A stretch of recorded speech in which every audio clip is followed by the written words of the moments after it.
talk is called Silicon Valley Decentralized, and we're going to talk about really kind of three big ideas for it.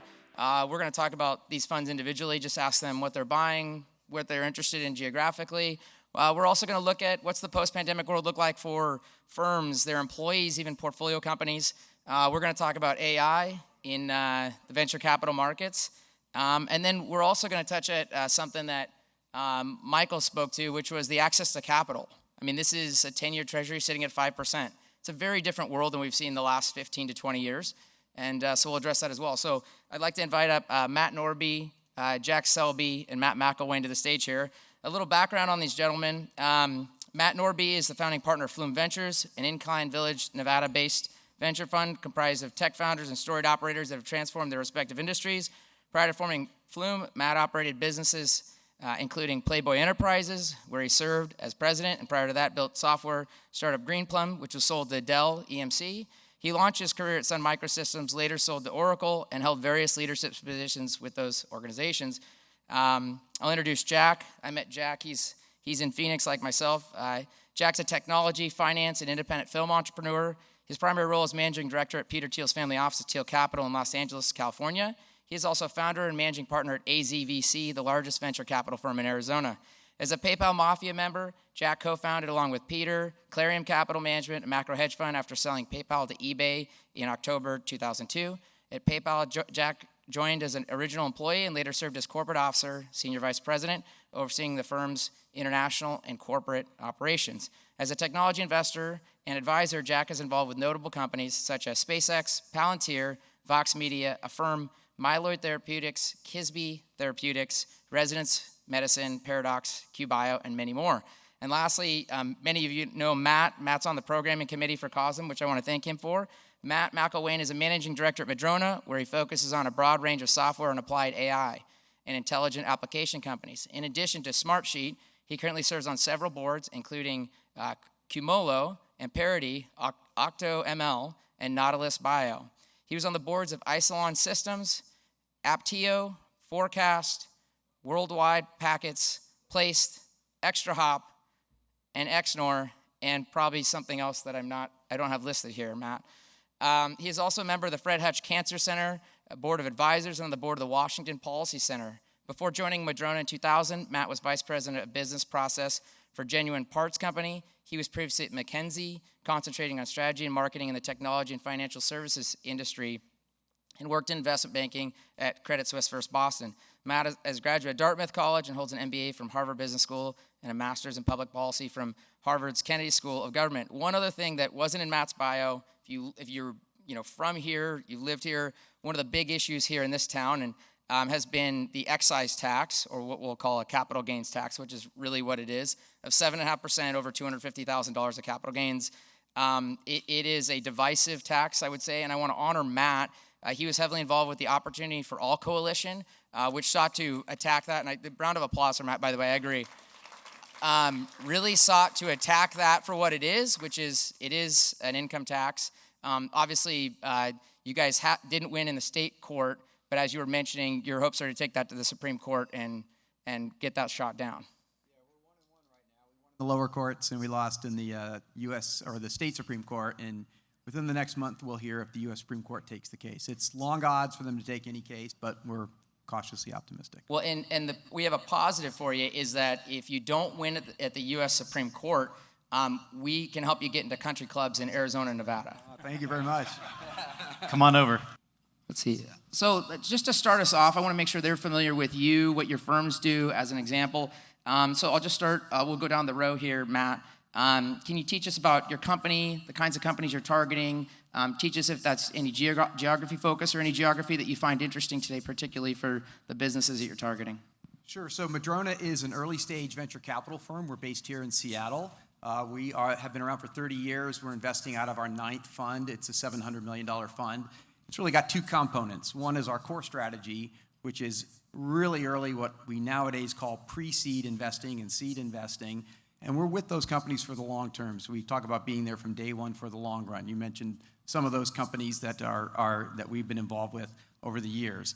We also have a small team in Silicon Valley. So while most of our team is up here and our primary focus is the Pacific Northwest, we do find it valuable to try to figure out what's going on down there in Silicon Valley. So we have a small team there.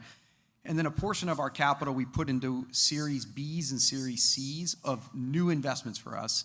We call that acceleration stage investing. That's when a company's initially found its product market fit and we're trying to help accelerate their growth. So companies in that strategy have been Snowflake, Accolade, UiPath, a bunch of others. So that's been a good strategy for us too. So Matt Nordby, I founded Flume Ventures alongside a tech luminary by the name of Scott McNeely, which is a name probably 10 years ago I wouldn't have uttered in Seattle. But proud to have him as my partner. He was my first boss out of school at Sun Microsystems and of course went on to contribute a lot to the technology industry. So we founded Flume Ventures in a bit unique of a different way. So we structured the business. It's based in Incline Village, Nevada, which Mike, who I think just stepped out, is one of many really interesting people that live in town. And so we had a really interesting thesis where we have all these great people that have contributed to the tech industry, but they've all left Silicon Valley or they've all left California and they've domiciled here in Incline Village. And so our KYC was, I've been in your living room or you've been in mine. There's no money brought into our fund unless you were a founder and or a CEO. So our group is stage agnostic, fully focused on finding founders we can help get them the right connections at Microsoft, Oracle, or any of the other places that we have. We're backed by Dave Duffield as one of our core LPs, who of course founded PeopleSoft and Workday, and he's been instrumental in helping us structure that as well. So that's a bit about Flume. Jack Selby. So I wear a couple different hats. Cole mentioned I help run Peter Thiel's family office, Thiel Capital in Los Angeles. And then I moved to Arizona to get out of the owner's tax regime of California when we sold PayPal to eBay in 2002. So I've been a happy and proud Arizona resident for over 2 decades. And having been there for so long, I was kind of observing the local ecosystem, which is part of our topic. And Phoenix is the 5th largest city in the United States, but is definitely not a top-tier capital market city. And so, like, if you're on a tech IPO roadshow, you don't go through Phoenix ever. And so, so after lamenting the fact that this lack of capital market efficiency just wasn't happening in Arizona, it's one of these things in life where you either have to stop complaining about it or actually do something about it. So I decided to do the latter. And so I put together a $115 million Series A and Beyond venture capital fund that we closed on last August. And we're off to the races and made 11 investments so far. So you kind of touch at this, Matt. Do you guys feel that you have an advantage in your firm's location? I bring that up. I think we talked about this in a prior conversation, but one of my favorite books is Margaret O'Mara's book, The Code, where she really talks about the relationship of the investors with the companies that were right in their backyard, which was Stanford Research Park. It was a suburban thing, she argues. Do you think, whether it be the parts of your firm here in Seattle or, your colleagues down in Silicon Valley, is there an advantage in their location? Well, we think that early stage, the really early stage of venture is a local business because there is so much value in being able to sit down over a coffee or a beer or whatever it is and work through with those founding teams, those amazing founding teams, the choices that they're making every week to try to build the business successfully. All the iterations around truly going from founder market fit to product market fit. We're fortunate to be in a place which has 2 of the largest, by market cap companies in the world, in Microsoft and Amazon. We also have 10,000 Google employees. We also have almost 10,000 Meta employees. We have a couple thousand Apple employees, mostly because they bought some of our companies that were in the AI space. And so you've got this incredible ecosystem of talent. That was not the case when I was here, when I moved here almost 25 years ago. But how do you create an ecosystem so that talent, when the timing's right and they've got the most compelling ideas, can take that risk, jump off of the big company or the other company that they're in, and go try to solve a problem better than it's ever been solved before. The one other dimension I think is super important, we're fortunate again to have it here. We've funded over 20 companies now out of the University of Washington, mostly the Computer Science School, also the Institute of Protein Design, which is an amazing, amazing institute run by David Baker. And then also, about 10 years ago, Paul Allen funded something called the Artificial Intelligence Institute. And we've not only spun out a number of companies from there, we started a fund and an incubator with them. And so we think those kinds of planting of a lot of seeds, again, at that really, really early stage, is a local business. Some things are changing now. We can get into that, but that's our point of view, and I think it's going to be enduring even in a hybrid world. So, Jack, I'll come to you next. Arizona State went from being a glorified community college 30 years ago to being a premier R1 research university in America. So how do you look at your opportunity in Arizona with your fund as an example, and what do you see that's different than what you would have expected this year versus 5 years ago, and how do you see that evolving in comparison to kind of the status that Seattle has in the tech stack? Right. So I'll pick up this last point with respect to Seattle as a comparison. So if I asked you to name a Fortune 150 company that is based in Arizona, what is your answer? A hint, it's 0. We don't have a single Fortune 150 company in the entire state. We're the 5th largest city. How many Fortune 150 companies are in greater Seattle? I don't know, 5, 10, 15, 20? A lot, right? So, point being is that the good news, bad news is that if you want to assert yourself, there's no sort of corporate clutter that you have to cut through. You can have a huge impact. The bad news is if you sit back and just assume someone else is going to do it and free ride, nothing gets done. And this, again, goes back to my original point in the opening remarks is that I would joke with people locally, if we're sitting around in Arizona, we're waiting for Sequoia to parachute into town and set up a venture fund, there's gonna be a long wait. It's probably never gonna happen. So to Cole's point in his question, ASU, I didn't go to ASU, it's, Dr. Crow, who's been the president of Arizona now for 15 plus years, they cannot build a statue high enough for that man whenever he decides to leave on his own volition. He's completely transformed the university from admittedly a low bar, but now it is a world-class. So there was an FT article that came out 2 days ago that boasted the fact that ASU has the largest engineering school in the country. Now, quantity is not quality, I'll concede that, but how many diamonds in the rough that are coming out of these engineering schools at ASU are leaving to go work in Seattle or Palo Alto or somewhere else? And that was, again, the reason why I wanted to start this fund is that the brain drain that we were having, like if you wanted to go into commercial real estate as an ASU grad, awesome. We've got all of those jobs because that's basically all the Arizona economy has been historically, not to bore you all since you're here in Seattle, but it's basically been a boom bust, boom bust, boom bust real estate market. And we've done a very, very poor job historically of diversifying the economy away from real estate. And so that's what I wanted to try to do with this new venture fund. So then, Matt, to go back to you, you kind of touched on this, but what do you think your advantage is in sitting in Incline Village? To your point, you mentioned some of the people you're around, but can you explain that more?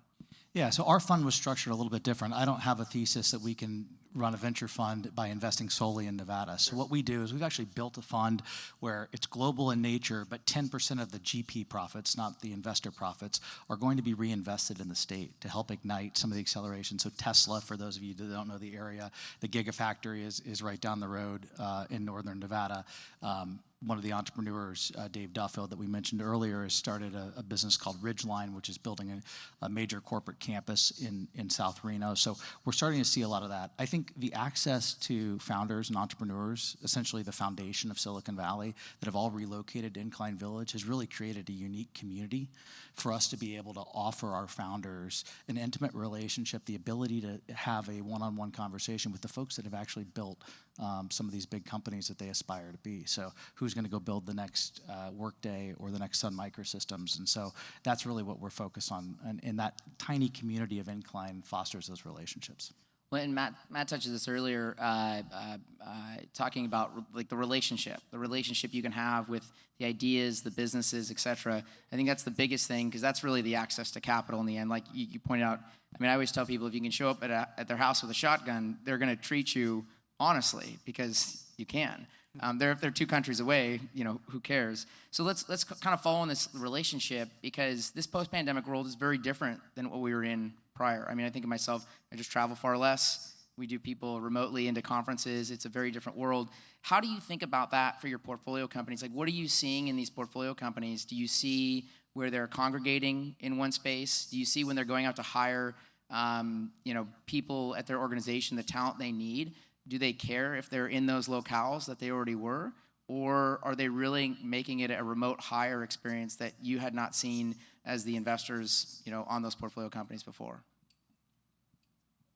I'm happy to start. Most companies prior to COVID were in-person first. Yeah. And there were certain exceptions. There was some talented engineer who lived in Hawaii and you made it work for them type of thing. But by and large, they were in-person first. There are a few exceptions too, companies like GitLab that were by definition, and they had mechanisms in place, remote first businesses. Then we got into this phase where we were, for a period of time, it varied by what part of the country you lived in, but for a period of time, we were remote only. And now we're in this world which I think is suffice it to say, going to be some flavor of hybrid for most people. Most people want to be together with other people. If you are remote, even if you're remote, only, or remote first, there's mechanisms in place. And so thinking about the mechanisms that you're going to use, whether those mechanisms are, we're in the office 3 days a week, and it's these 3 days a week, or something I call XBRs, which is just a way of, whether it's a daily, weekly, monthly, quarterly business review, many of those mechanisms need to be in person. And so how do you make that work? How do cities adapt to making that work? How do company cultures change to make that work? Because there's nothing like the both trust and formality of being in person, while there's also this level of accountability and kind of iron sharpens iron for being in person. So I think we can be a lot more efficient, a lot more flexible in a hybrid world. I'll give you one example. We've got a company that's called, believe it or not, it's the real name of a company, Mother Duck. And can't make that up. It's based on a database called the DuckDB database. And this company, the DuckDB database, is an open source database that was built by a group of very smart engineers in Amsterdam. But the team at Google, who built something called BigQuery, which is their competitor to Snowflake, well, that team was here in Seattle. And these folks got together, and the CEO's here in Seattle. We invested in the company. We got a lot of high expectations for that company. That's, almost by definition, a hybrid team. But they're building mechanisms into their company so that they can have times when they're all together and exchange those kinds of ideas. I would say building culture is important, and I think if the COVID pandemic taught us anything, there are ways to stay connected that don't require you to physically be in person. But I think building culture is really important. Great companies like Sun, for example, they used to have great April Fool's Day jokes where they put Eric Schmidt's Ferrari in the pond or what have you. But reality was the dress code was that you must, and that was sort of the attitude that Sun had about, sort of taking on and, changing the trajectory of what corporate culture looked like. I think if you can be in a hybrid environment and have the right kind of culture defined, I don't think we're biased against people that have a hybrid model versus a fully in-person model. You got anything to add? Okay. Well, to follow on that though, to your point just a second ago, how does this affect your own firm? Because you're kind of, you can see it from portfolio companies. We're an investment firm. We're still locationally tied, not because people don't do more things remotely, but again, I think that culture aspect's big. So how do you guys look at that? I mean, you're being entrusted with capital. That's a little bit different than someone not going out to run their business day to day, I would argue. So how do you guys look at that for your own companies when you're seeing that person cross over from the operating company that you owned to waking up being the venture partner that you now work with? How does that look like on that remote, in-person, culture-building basis? Well, I think everybody's going to, again, have their own styles and approaches to this. We've tried to create some degrees of additional flexibility. So Monday's a big day for us. That's kind of our partner meeting day. And there's a very high expectation that you're there in person. There's going to be times you're speaking at a conference or whatnot that you can't be there in person. And even our small team, we've got a couple of investment professionals in California, they're up on most Mondays as well. So we always have a hybrid option, for different reasons, but that's a very important day. We have another Thursday's our other designated day of the week to, because we're all over the place. We're at board meetings, we're visiting with companies, we're meeting with folks at the big tech companies to get to understand what's going on in their worlds. So we're not going to be in the office very much. But let me mention one thing that we've used, one thing that we created coming into, I think, 2022 that's been really well received and had some unexpected benefits. We started something called Remote First Weeks. We said every quarter we're going to have 2 weeks that we pick that are going to be, you're not expected to be in the office. You can be working from wherever you want. And we tried to be clever about the weeks that we picked each quarter. And that has just had so many cool benefits. A bunch of our young investors decided to all go to New York together for a Remote First Week last February, and they had a bunch of dinners and conferences and kind of attended conferences and different things. So a little bit giving people some freedom and flexibility and the respect and trust that they're going to be doing their work also, I think, unlocks some new upside for us. So it's a little bit of a different angle in terms of the pandemic and its impact on the Arizona ecosystem, at least from my vantage point. So, Arizona is a very transient place. You don't meet a lot of third-generation Arizonans, right? Cole, you've been there for a year and a half. So, and I've been there for 20 years, so I'm gentry, right? So, so it's a very transient place. People are coming every single day, and basically the pandemic just accelerated that dynamic, which is great. And so one of my bigger challenges is that we've got people coming into greater Phoenix every single day, but Phoenix is a sprawl, and we've got areas of activity all throughout the greater metropolitan valley of Phoenix. We don't have the density of a Palo Alto or Menlo Park. And so that's a big challenge that I have to figure out, and I don't have a magical answer for that. But the good news, I think, overall is that, if you're a young Stanford graduate, it's a rite of passage. You have to go do the pilgrimage up and down Sand Hill Road. You're always going to get your first check. That's never going to change unless you can figure out a way to move Stanford or Cal. I don't think you can do that, so that's never going to change. What has changed, though, because of the pandemic, and what I think so many places, like including Arizona, are benefiting from, is that if you're a serial entrepreneur, if you've done it before, and you're looking around and you're living in this little shoebox house in Menlo Park that's 2,000 feet but costs $7 million, you look at your wife, you look at your kids, you're like, why in the world are we living here? And you're driving up and down 101, terrible traffic, all the different ills, not to California bash, but it is one of our unofficial sports in Arizona. You basically say, throw a dart at the map and let's move. And you can literally you can hit Incline Village, you can hit Park City, you can hit Tempe, Scottsdale, anywhere. And if you move, the good news is that if you've made money for one of those Sandhill folks, they'll come find you. And that's why I wanted to set up my fund locally, because I want to prevent those guys on Sand Hill from having to fly, and I want to just be able to write the checks locally. Yeah, I would just add, in our case, it's a bit unique in that our LP base is almost entirely in Incline Village, so I think community is a big focus here. So the majority of our employees are based in Nevada.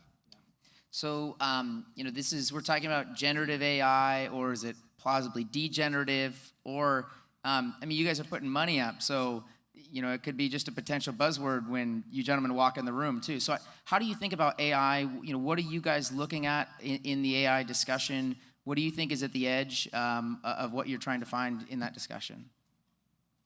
Go ahead. I got lots to say about this. Sure, I'll start. So I think AI from a venture capital perspective is a bifurcated world. So you're going to have the superpowers, the big boys, so the Microsofts, the Googles, Sam and his team and a couple other folks. Those guys are going to compete at a different level, and that's fine. And then you're going to have the rest of us that I think AI is basically going to be ubiquitous. It's going to be pervasive. And so if we look at our little portfolio in Arizona, we've got 12 companies. 8 of them have AI as a core central component of what they do. And for the 4 that don't, we ask them a lot of very serious questions as to why that is the case, and then had to be defensible. So, because I think one of the biggest, and I'm sorry I wasn't here earlier, but I think one of the biggest constraints on the development of AI, it's just a human capital constraint. Ex-China, how many world-class AI engineers, leaders, thought leaders are there in the world?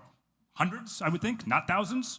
There are not that many of these people. And so what I tell people, what I tell my investors, do I think the next open AI is going to come out of Phoenix? No, I don't. It's not going to come out of Phoenix. It's going to come out of Seattle. It's going to come out of Palo Alto. It's going to come out of Boston, and that's fine. And what I tell my folks locally is that just know your lane. What I think Arizona can be good at is where traditional industries intersect with technology for the first time.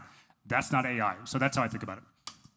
Yeah, I think everything I get pitched has a .ai associated with it these days. I think if a founder is going to start a company, I think Andy Kessler last night was saying he needs the URL to andykessler.ai. But look, in all seriousness, I think it's an important feature. I think it's an important revolution. I think there'll be folks that will build great businesses because of the technology and the enablement that AI provides. I was just with a large company's CEO, and he laughed about all the .ai pitches he was getting. He said, why don't I just build this? I've got a team of engineers. When it's a priority for me to do recruiting via AI, I'm going to go build that. Now, that may be just a boisterous statement, but I think we're seeing a lot of volume around AI.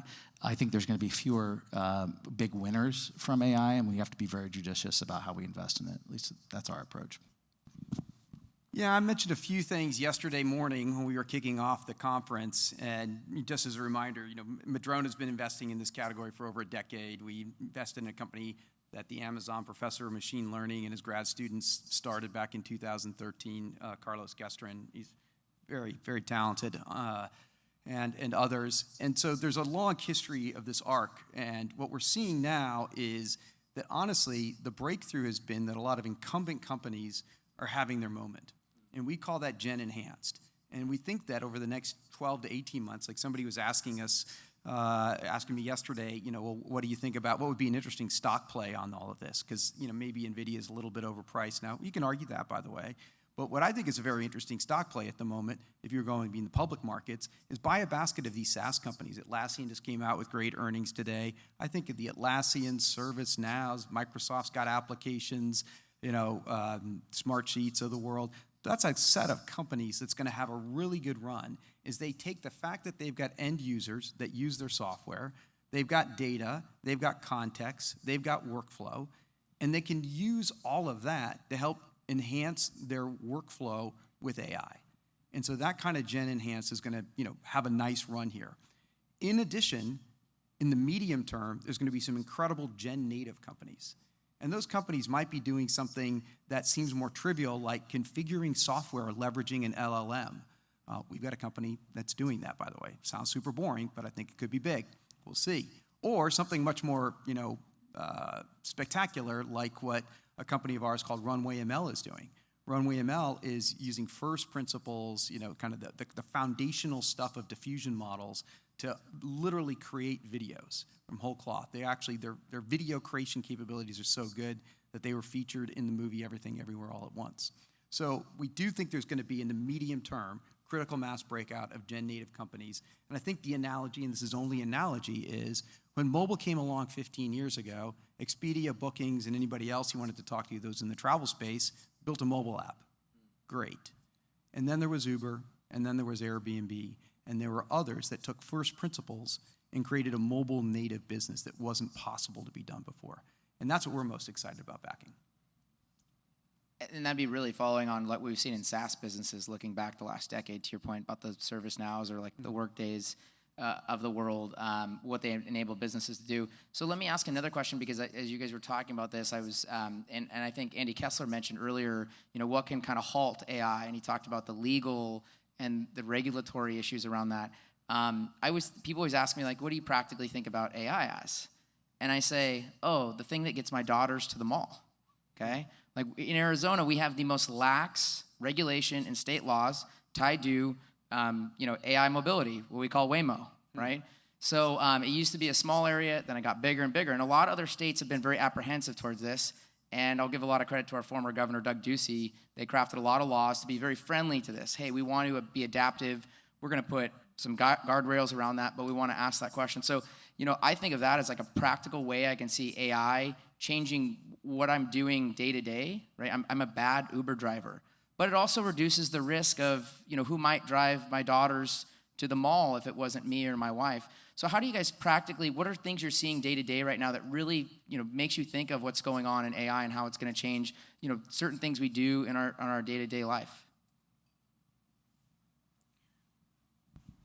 I think a lot. I mean, of course, you need some healthy guardrails. Society doesn't work. A river without banks is a floodplain. Yeah. So I think we can all agree at some level you need guardrails. But we've long believed that disruption has to outpace regulation, or else you're screwed. And so let's allow for there to be a lot of room within those guardrails to have experimentation. Some things work, some things not.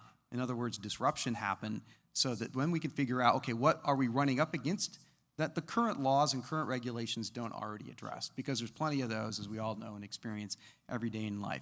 I think that fundamentally almost everything's going to change in the way we work. And if it's taken to the extreme, which my hunch is kind of 5 to 7 years off, I'm going to have my own agent. I'm going to have this bot that works on behalf of me, knows my identity, knows my interests, knows my intent. When I'm in the market for a flat panel TV, I just let my agent know that. My agent goes out. It knows not only going to get information about the Sonys and the Samsungs and the LGs based on the criteria that I've very simply given to it by just speaking into it, saying, I want to buy a 65-inch flat panel TV, QLED, blah, blah, blah, whatever the equivalent, go find me it. And you know what? Because all the money today flows from the supplier side, I'm going to get paid to look at offers as long as I'm willing to turn back around and say, here's the one I bought and why. So I think the thing that's most misunderstood right now is how much AI is going to change business models, not just change the way we live and interact in life. Cool. I think there's two really interesting use cases that weren't as obvious to me when we got started. One was we were recently approached with a homeschooling co-pilot and using AI to help parents, particularly given some students found that they learned better during that, and they found that out during the pandemic. So using AI to help parents be teachers at home. And then this, which I think is just super interesting. And then they also have a two-way marketplace to help match the appropriate educators for their specific kid at home. And then the second is a subclinical mental health companion. So the whole construct of being able to have somebody, again, subclinical, but being able to have a therapist that you can talk to, or just somebody you can talk to. And I think given the mental health pandemic we have going on around the country, there's going to be a lot of advances, and there's obviously it's early days there, but I think those are two really interesting use cases. You want to jump in? Sure. I mean, going back to the previous statement, for me in Arizona, it's basic industries meeting technology for the first time. So again, OpenAI is not coming out of Arizona. So it's just trying to figure out how these basic businesses meeting technology for the first time, how the ingredient of AI is going to play into the mix. And again, in the vast majority of the cases so far, that has been the case, and I think that's only going to continue. Yeah. So we're, like I mentioned earlier, we're in a really different financial time and framework than we've been in a very long time. The risk-free rate is the most attractive it's been since 2000, 1999, roughly speaking. How do you guys see those financial conditions changing what goes on around your business, what some of your LPs have chosen to do, and even for capital call purposes? Yes, I'll start. So actually, no offense to the general topic of this conference, but I think this is the most important topic by far in our business. So there are two thought pieces that have come out in the last couple of weeks. So one is by Mark Andreessen from Andreessen Horowitz. It's basically the technology optimist. If you haven't read it, I highly encourage you to consider it. It talks about AI, it talks about UBI, it talks about nuclear power. It's very well written, highly recommended. The other memo that I think is more important is Howard Marks's memo about how we are potentially, it is actually different this time, which is literally how he opens the memo. And essentially, and again, I encourage you to read it, but I think we all have to think about, no matter what type of investment that we did during those 13 years after the great financial crisis when money was basically free, if we were successful, was it because of the interest rate environment, or was it because of our skill, or some combination therein? Because, and Howard makes this argument, and I agree with it, if we are now in a more permanent age of 5% or more, that is the bogey that we have to exceed to placate our investors. And so the free money game is over, and I would argue it's not coming back anytime soon, and that has a profound impact on technology investments because so many of the investments that we were making collectively as VCs from 2008 to the crazy times of 19, 20, and 21, they were effectively zero coupon bonds. The zero coupon bond model does not work anymore. It is no tolerance from investors. It absolutely, so if you're Elon Musk and you want to start SpaceX today and you're going to give me money and in 20 years I'll give you a balloon payment, it'll be a big balloon payment but no money in the meantime. That company does not get funded today, even if you're Elon Musk, and we're the biggest backer of SpaceX outside of Elon himself. So the point being is that I think thinking about how this new interest rate environment impacts all investments and technology in particular is so important. What he said, I think is perfect, and it is something that's not talked about a lot. So it's a great question. I said the other thing though is the optimist in me. Look at all the great innovation that came out of the 2008 financial crisis. Look at all the great companies that were born shortly thereafter. And I think once you see talent dislocation and you start thinking about the dislocation of being able to start a company anywhere and having a lower barrier to entry to start companies, I think you're going to see a lot of innovation. I think there's a lot of excitement about that. But I think Jack hit it on the head as far as how we need to be thinking about returns for our partners. Well, we tend to think about venture as more, you're buying a way out of the money, kind of option, and hoping that it's going to pay off someday. So it's like, but what you've got to be able to do is then have the company de-risk enough things and make enough progress and milestones so that they can get the next phase and the next phase and the next phase of capital until ultimately, I was talking to one of my private equity buddies just after I got into venture 25 years ago, and it finally dawned on me that we're actually in the same business. It's the cash flow business. It's just in their case, it was cash flowing in our case, it was cash flowing out. And so I think, so eventually those businesses, here's an interesting stat. Amazon, this is their earnings call last week. 2 years ago, so not this past 12 months, but the prior 12 months, they burned $20 billion of cash. Last 12 months, they generated $21 billion of cash. That's a $41 billion cash flow turnaround. So even Amazon, under Andy's leadership, has really turned it around from a cash generation.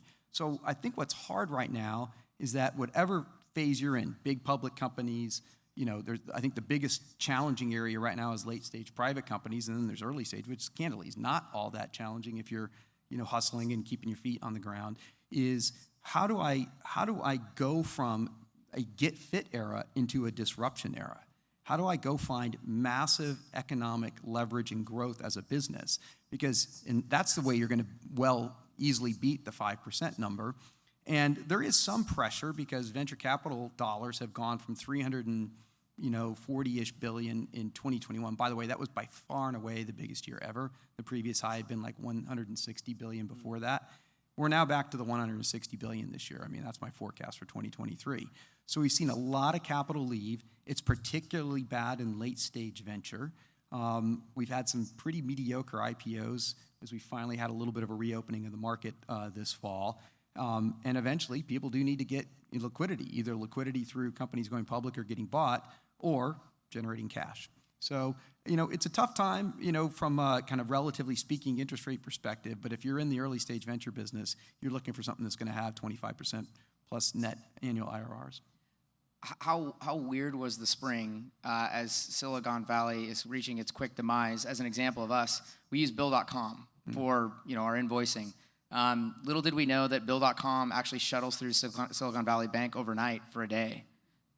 So we would have had a bunch of payments just dissolve, in effect, because that's where the cash at. So I guess, was that strange for you guys as well? I'd love to hear, I think when I talked to Jack about it, he's like, oh, yeah, I'm glad I'm not there. This is like a week after it. So how weird was that to see versus what you'd seen in all the rest of your career in terms of, moving cash around? Yeah, that week kind of sucked. Is basically what I would say. And you certainly look back and you're like, God, how could we have been so stupid on a couple of fronts? I mean, for example, Silicon Valley Bank had a requirement that if you banked with them, you had to have 100% of your cash in their bank account. So most of our companies did. That's not very good diversification, right? They've changed that policy now. And then there was a lot of confusion around where's my money actually sitting at any one point in time. We were not in the run to the hills and force basically a bank run kind of camp, but we did get together all of our CEOs, work through those days. I mean, the biggest issue, candidly, was whether or not you're going to be able to make payroll, because a lot of companies on that following Monday, Tuesday, Wednesday had payrolls to make. And we had, candidly put up our own money so that we would make sure all of our companies would make payroll. We figured it would work itself out in time. It was a liquidity issue. And the other thing that's just crazy about it is, like, Silicon Valley Bank made a bunch of mistakes. We can, kind of break those down. But they were a solvent business if they had a liquidity crisis because they had a $40 billion in 24 hours run on the bank. And that's the reality, I think, that we've got to step back and figure out, well, how's that going to work in the future? Because that can happen to any financial institution.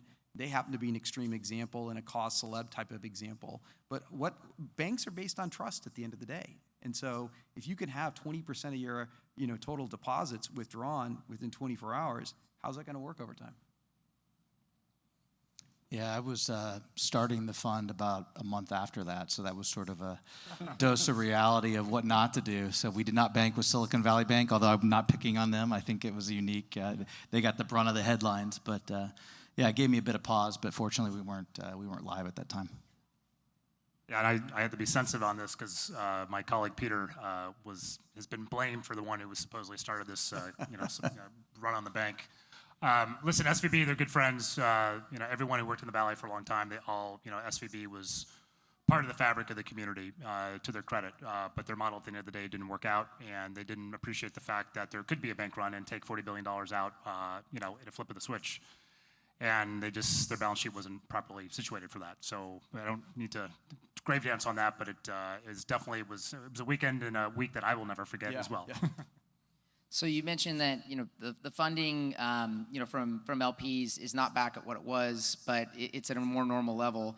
How do you think about fundraising today? If you had to go out and raise 100 million, 300 million, 400 million, how much tighter is this environment to go ask for that capital right now versus, to Jack's point, any time in the last 15 years in comparison. Well, I need to have friends like these guys because I don't know if they really have to worry about raising capital. But and we're very fortunate. We have a bunch of family offices and amazing foundations and other types of institutions that have been our long-term backers. I do think where it's hard right now. So there's one thing about the money that venture capitalists are investing in companies. That was the data I was providing earlier. What's way down this year is money that LPs are investing in funds, GPs. I don't know exactly the numbers, but it's way, way off this year. It's in the tens of billions versus over 100 billion, plus typically every year. And so what does that mean? Who gets hurt? Well, who gets hurt is the marginal fund that hasn't been able to actually get returns to their LPs yet because the LPs are super skeptical. So there's two things in our world. There's TVPI, total value to the amount of money that's been paid in. So I might have, 3 times total value to the amount of money. If I've called 100 million of your capital and my fund is sitting there at $300 million, that's a 3x TVPI. But that's not really what the LP cares about. They care about something called DPI, distributions to paid in, or the money they've gotten back. And a lot of folks haven't had enough time because ours is a very long, patient game, to be able to generate that. So I think funds that have had, tough cycles on there, first-time funds, second-time funds, it is unfortunately a difficult time to raise money. We're fortunate to have just raised a new fund a year ago, so we're in, a strong position in a bunch of companies, and we've returned a lot of capital to our LPs over the last several years. So I think that's the issue now is going to be the challenge of raising new funds for earlier and unproven groups. Yeah, I would just add, our group is a bit different in that we're not going out and soliciting Middle Eastern money or pension money. We're focused solely on CEOs and founders, so it's a different pocket of capital. But again, I think putting them to work and keeping them involved in what we're investing in has been great. They can see firsthand how capital is being deployed, how we're thinking about deploying that capital, and that's been good. And for me, it's all about transparency. I think there's a lot of great companies you can go invest in, and I think you mentioned, we've talked a little bit about late stage. I mean, it's sad. A lot of people, had these companies valued in 21 at the very peak of the market, and these companies that have raised are running out of cash. And so the late stage, I agree very much with Matt. Early stage is really exciting now, but I would say late stage is really where you're seeing a lot. But there also could be some opportunities in late stage where you get these discounts and so forth. But as far as raising LP capital, I think if you get the right families, you get the right people to your group, and I realize that I'm in a unique position and that I'm just solely focused on high net worth founders and or CEOs. So it's a bit different than probably the macro of what the rest of the market's looking at. Yeah, so this is one of my favorite topics. And so I was doing a panel with Scott Cooper from Andreessen a couple weeks ago. And so 2019, 2020, 2021, especially for the growth guys, will be the worst vintage of all time. All time. People don't like to say it out loud in public, but it's true. And so you and I have the benefit because our funds are new, and you have the benefit in the sense that you're early stage, so you're relatively mostly insulated. But the folks that were deploying capital during that period, they are triaging their portfolio and trying to figure out who's going to live and who's not going to live. And this is dominating their time, but no one talks about it. And so at the peak during the 13 years of free money, the number I think is something like at the peak there were 11,000 venture capital funds. It's already down to something like 7 and change, depending on what numbers you believe. I don't know, it's going to go to 3, maybe 2. Sure. And so these companies, these VCs that are triaging these terribly overvalued investments from this 19, 20, 21 period, this is going to occupy a ton of their time. And so the good news, though, if you raise money during that period, is that you have money. Because if you're going out trying to raise money, whether you're a company or a fund, right now it's really, really, really hard. So if you have money, that's the good news. The less good news is that you're on the clock, and you have a valuation that is preposterous. And it hasn't traded. It's like a house on the market, and it was marked from 2019, but it hasn't traded. So when it trades next, it's going to trade down. And so the big one, and this is what Scott and I are going back about, is that if you're a CEO, and most of these CEOs are relatively young people, they haven't been through a cycle turn. So if you haven't been through a cycle turn and you haven't certainly seen 5% interest rates, what do you do? And most importantly, how do you keep your rock star employees, which is usually your engineers who thought their shares were valued at 10x and now they're 1/10, how do you keep these young people from walking out the door and say, adios, I'm going to go start my next company, I've got money in the bank, now's the time. That is really, really hard, and this is part of the process that's going on behind the scenes that, again, we don't usually talk about. Well, there's one other dynamic here, which I think Matt hinted at, Jack's kind of hinting at, so I'll just make it a little more explicit, is a lot of these companies, there's people that are early investors in those companies, there's employees in those companies, and they're like, I kind of like to have a little liquidity. And even though our company was worth $4 billion, according to, I'm not going to pick on too many people, but I'll say Tiger in 2021. Any others want to add to that list? There's a lot, but they're the fun one to pick on. But at any rate, it was worth $4 billion then. Maybe I'd be willing to sell some shares at a $2 billion valuation. Well, now you've got to, if you're a potential buyer of those secondary shares, try to have enough information about the company. Are they the one that's about to run out of cash that, unfortunately is going to hit the wall because they just can't get there in time? They can't get to cash flow break even and better, can't raise more capital, or at least can't raise it at that kind of valuation? Or is this the one that's a bargain? I mean, Databricks is a great company, a fantastic company. They actually just raised money at a slightly higher, basically the same valuation as they raised a few years ago. So they're, worth $43 billion according to that round. But there's secondary market purchases in Databricks that you can get for $30 billion valuation. So there might be some opportunities there too. Well, let me add to this because obviously, I'm a public markets person. You guys are dealing in private markets predominantly, with the exception of those, kind of birthing into the public markets, if you will. The end game, though, is the public markets. And so how do you guys think about the relationship where, you mentioned, Matt, think of Seattle. A lot of the money that's going back into the private markets is some of the money that came out of these public market successes. Ultimately. So how do you think about the relationship of, say, stocks, for example, relative to this? Because that's the end game. That's where you get typically the highest valuation. It's the easiest way for people to exit those games. Do you think that could be a big overhang to the next 5-10 years? I mean, just as an example, we look at pretty low returns. I agree a lot with Jack in terms of the cost of capital will inhibit people, because if you get risk-free 5%, there's a lot of people that even if they lose to inflation, still will take 5% guaranteed. So, what do you think the issue is going to be with companies needing to stay private possibly longer?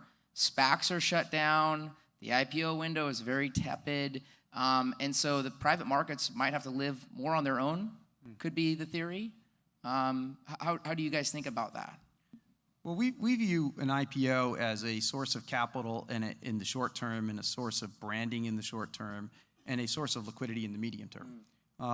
And so, we have had this whole thing that came and went, these SPACs. I don't think a lot of people got a lot of liquidity out of SPACs, by the way. Most people don't have SPACs because they couldn't find anything. Yeah, right. So, and there's other, mechanisms, M&A being the other one. And so we're always trying to work with our portfolio companies to think about, okay, if you're trying to build long-term enduring value, then the ways that you raise capital, the ways that you provide liquidity to your shareholders that are of different stages, that will largely take care of itself.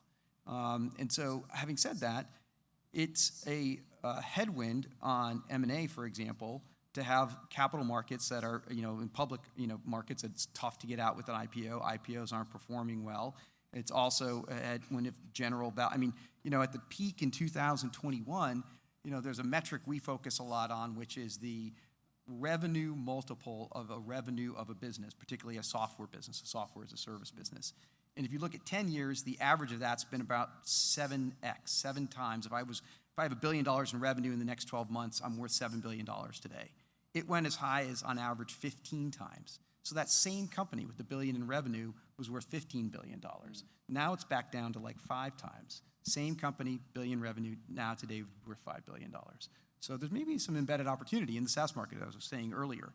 But the point is, now that it's at 5x, that's going to hurt my company, who's a late-stage private company's ability to go public at an interesting valuation, or even to have leverage in a negotiation in an M&A scenario, because you got all those public comps that are down. So there's a bunch of second-order effects that we have to think through as well. As I come at it from an operator perspective, I spent my whole career operating businesses. And so I would just say you build great companies and you try and operate those companies as if you're going to stay private for as long as you want to stay private, right? And you be able to build a business. You use the example of Amazon going from bleeding money to coming out with a $20+ billion profit. That's really sort of the focus and the discipline you have to have. I mean, when we did Greenplum, we talked about it all the time. We're going to build this as if we're going to be IPO ready when and if the market is open and then along the way, an EMC and a Dell come and buy you out for a number that you feel great about. So it's really the discipline of operating the businesses, having great partners around you that can help you operate those businesses, as if the public markets aren't going to open for a couple more years. If anybody has a crystal ball on when the public markets will be open, that would be, come see us afterwards. That'd be really helpful. Yeah, so I've got probably a little bit of a different take on this. At an event in Saudi Arabia last week, and so mentioned this exact kind of fun fact. So globally, there's something like 1,300 unicorns. And so what I would boldly or not so boldly predict over the next 12, 18, 24 months is that the vast majority of those unicorns will do one of three things. They'll either price down, they'll be in a shotgun marriage, or they're going to go out of business. Full stop. And a lot of these groups were funded by the name that you mentioned a minute ago, or even more so by kind of the tourist capital that frankly were a lot of the big mutual fund guys like the Fidelities and the T. Rows and da-da-da-da. Because during free money times, how did you differentiate your growth fund at T. Rowe or Fidelity or Wellington or whatever it is? Because you were all invested in the same companies, and it was very difficult for you to earn your bonus by exceeding your peers. So what did you do? You put on your private tech investing hat, you flew out to California, and you started writing big checks. How does that work out?